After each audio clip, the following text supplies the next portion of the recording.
بسم اللہ الرحمن الرحیم. ناظرین، میں ہوں رضوان جلال اور آپ دیکھ رہے ہیں زمین ذات. میرے ساتھ کسی تعارف کے محتاج نہیں اور یہ مقبول جان میرے ساتھ موجود ہیں. آج پنجاب حکومت نے دعویٰ کیا ہے کہ اس نے سانحہ موٹر وے کا ایک مرکزی ملزم کو پکڑ لیا ہے. اور پکڑا کیسے ہے؟ اس کا ڈی این اے میچ ہوا ہے. وہ فوٹا باز کا رہائشی ہے اور اس کا ڈی این اے پہلے سے فورنزک جو لیب ہے اس کے اندر موجود تھا. یہ لیکن یہاں بہت سارے سوالات، ایک سوشل میڈیا پہ بحث چل رہی ہے. کل مختلف ٹی وی پروگرام میں بھی اس ایشو کو ہائی لائٹ کیا گیا.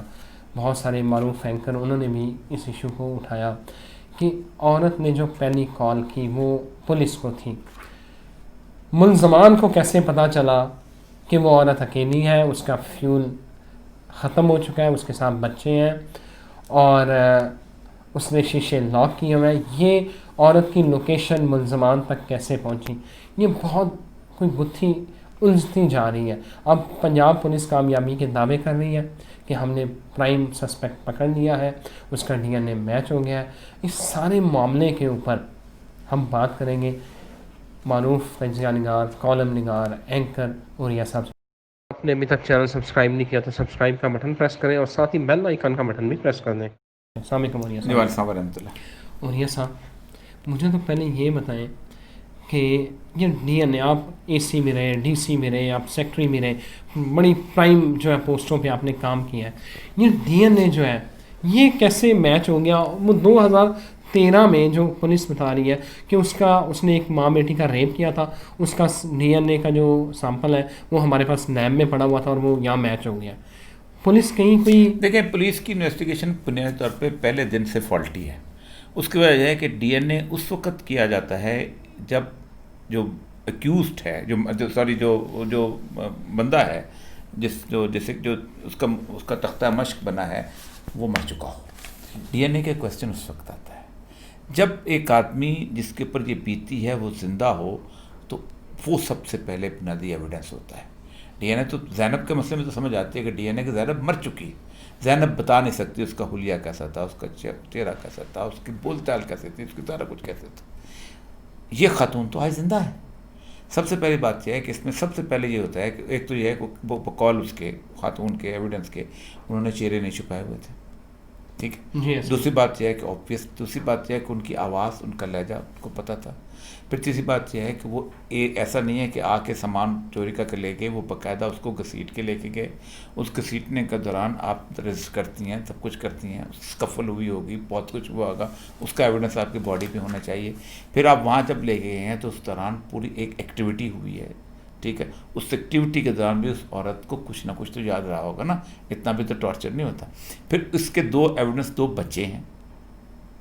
اچھا، اس سے ہوتا یہ ہے کہ دنیا پوری میں سب سے پہلے کام یہ کیا جاتا ہے کہ پولیس اسکیچنگ کرتی ہے.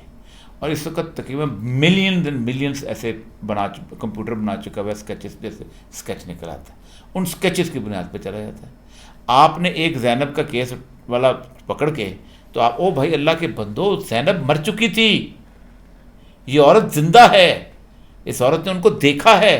کس کو دھوکہ دے رہے ہو اس وقت تم لوگ کہ ہم نے 2013 کا میچ اٹھا لیا؟ اور کیا آپ نے آج اس پہ اعلان کر دیا؟ کیا آپ نے اس کی شناخت پریڈ کرائی اس بندے کی، اس عورت کے سامنے؟ پہلی بات تو یہ ہے کہ آپ اگر شناخت پریڈ ہوتی ہے اور وہ بندہ جو ہے وہ بے گناہ ثابت ہوتا ہے، لیکن یہ 20-25 دن جو اس کی اپنی بدنامی لے کے آئیں گے وہ کس کے کھاتے میں جائے گی؟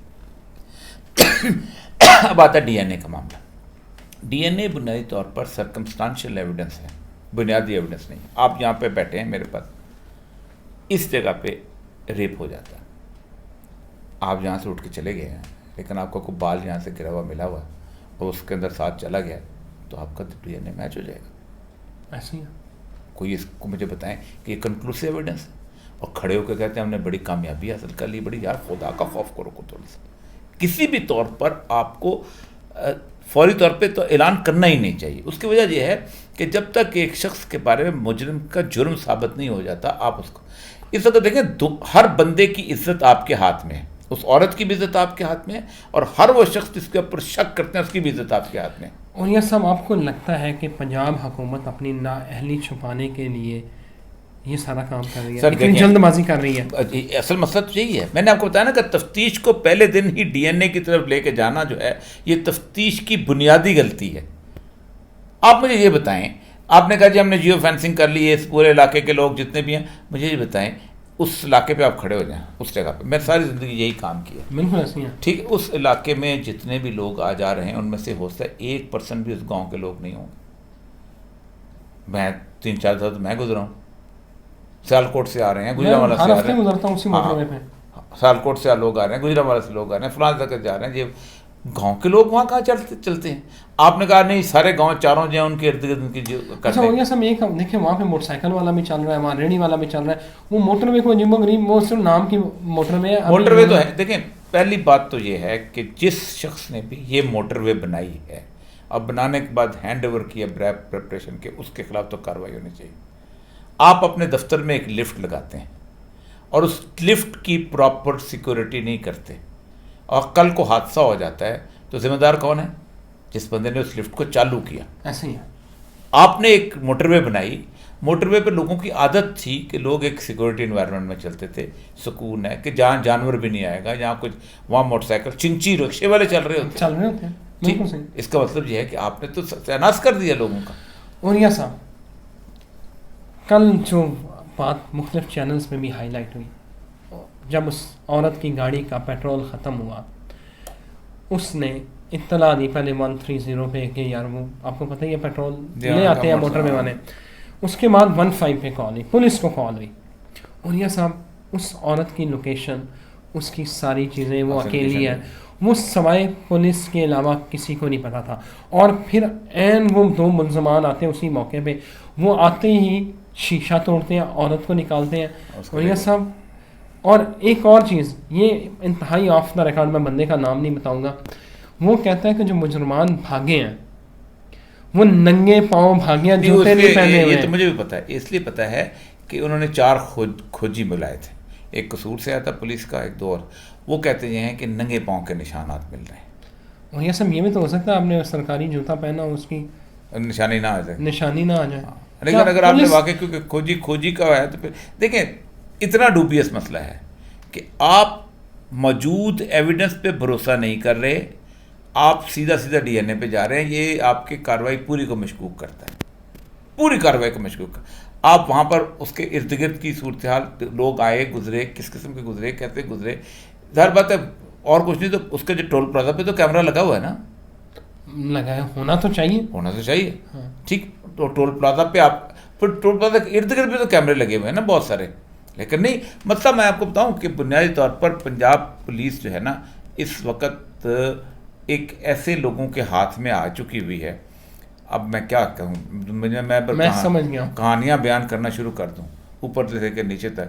آپ اس پروگرام کے بعد کہانی سناؤں گا آف دا ریکارڈ، ہم وہ بات کریں گے. اور یہ سب پولیس انوالو ہو سکتی ہے. بہت سارے آپ نے واقعات ہم نے سنے کہ پولیس کے لوگ ڈکیتیوں میں، وارداتوں میں ملوث ہوتے ہیں. کیا یہ امکان رد تو نہیں کیا جا سکتا کہ پولیس کے لوگ انوالو ہو سکتے ہیں؟ اذان صاحب میں آپ کو بات بتاؤں، آپ کبھی خاموشی سے گزشتہ تقریباً 1-2 سال کا ہی بے شک ڈیٹا اکٹھا کر لیں کہ جن گھروں میں چوریاں ہوتی ہیں یا ڈکیتیاں ہوتی ہیں تو آپ کو پتہ چلے گا کہ 80 سے 85% گھروں میں ساتھ ریپ بھی ہوتا ہے. اللہ. میں ایک بہت بڑے پرنسپل سیکرٹری کی بھانجی کے گھر میں چوری ہوئی تھی.